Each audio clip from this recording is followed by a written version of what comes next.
Hello, everyone. Welcome to today's presentation. I'm excited to share with you a truly inspiring topic. Today, we'll be exploring a truly beautiful mind. This is the first slide, and it sets the stage for what's to come. We'll be talking about the remarkable qualities of a beautiful mind, what makes it special, and how it can influence our lives. So, let's dive in and discover the power of a truly beautiful mind together. Now, moving on to slide 2, which covers the early life. Here, we'll explore the foundational years that shape the individual's character and perspective. This section is crucial because understanding someone's early experiences often provides insight into their motivations and values. We'll look at where they grew up, their family background, and any formative experiences that set the stage for their future endeavors. Recognizing these early influences helps us appreciate how they developed their passions and resilience, which are themes that run throughout their life and work. So, as we discuss this, keep in mind how these early moments connect to their later achievements and contributions.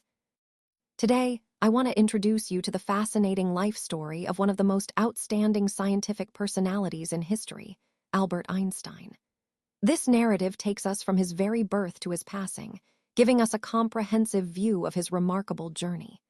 As we explore his life, you'll see how his experiences and discoveries not only shaped modern physics, but also left a lasting legacy. This story is more than just a biography. It's a window into the mind of a genius whose work continues to influence us today. So, let's delve into his life, understanding how his early years, challenges, and triumphs contributed to his extraordinary contributions to science and humanity. Let's take a closer look at Albert Einstein's early life. He was born on March 14, 1879, in the German city of Ulm. Interestingly, he didn't speak for the first 2.5 years of his life. When he finally did start speaking, he had a unique quirk. He would say every word twice. This might seem unusual, but it's a charming detail that shows how different his early development was. His playmates even gave him a nickname, Brother Boring, which reflects how he might have been perceived by others at the time. Additionally, his mother considered him a bit of a freak because of his unusually large head. All these details about his childhood help us understand the foundation of his extraordinary mind. Despite these early quirks, Einstein's curiosity and unique perspective would eventually lead to groundbreaking scientific discoveries. So, his childhood was quite different, but it played a role in shaping the brilliant thinker he would become. When I was in school, my headmaster often thought I was stupid and good for nothing. But, as you'll see, I was determined to prove him wrong. At the age of 6, my mother encouraged me to learn the violin, and that turned out to be a pivotal moment. I became quite a talented violinist, which really helped build my confidence. When I was 15, my family moved to Munich. I didn't feel comfortable with the strict discipline of the school there, so I decided to leave it behind. Later on, I chose to study at the University of Zurich because its more liberal environment suited my interest in new ideas and concepts. During my time there, I found myself more drawn to physics and mathematics, which would shape my future. So these early educational experiences, despite the challenges, played a crucial role in fostering my curiosity and passion for science and discovery. One interesting aspect of his life is his personal life, which played a significant role in shaping him. He met a fellow student, Milva Marie, at the university. She was just as intelligent and clever as he was, which made their connection even more special. Over time, they fell in love, got married, and had 2 sons together. However, despite their shared intellect and family life, their marriage faced challenges. Unfortunately, they eventually divorced in 1919. This personal chapter highlights that even great minds like his experience complex personal relationships, reminding us that personal and professional lives are often intertwined. It also helps us understand the person behind the achievements, making his story even more compelling within the broader theme of perseverance and human experience. After finishing his education, I worked as a technical expert at the patent office in Bern. It might sound ordinary, but it was there that I secretly developed my ideas about relativity.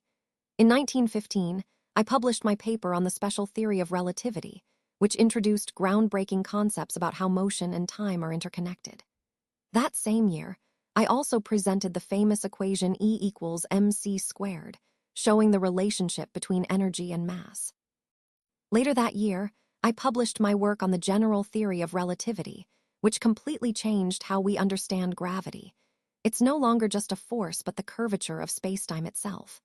This theory made me a well-known figure worldwide. Then, in 1919, during a solar eclipse, observations confirmed my predictions, proving my theory to be correct and causing a revolution in physics. Later, as the political situation in Germany worsened, I emigrated to the United States in 1933, fleeing the rise of the Nazis. All these steps were crucial in shaping my career and ultimately changing our understanding of the universe. Throughout his later years, he was deeply committed to advocacy and promoting peace.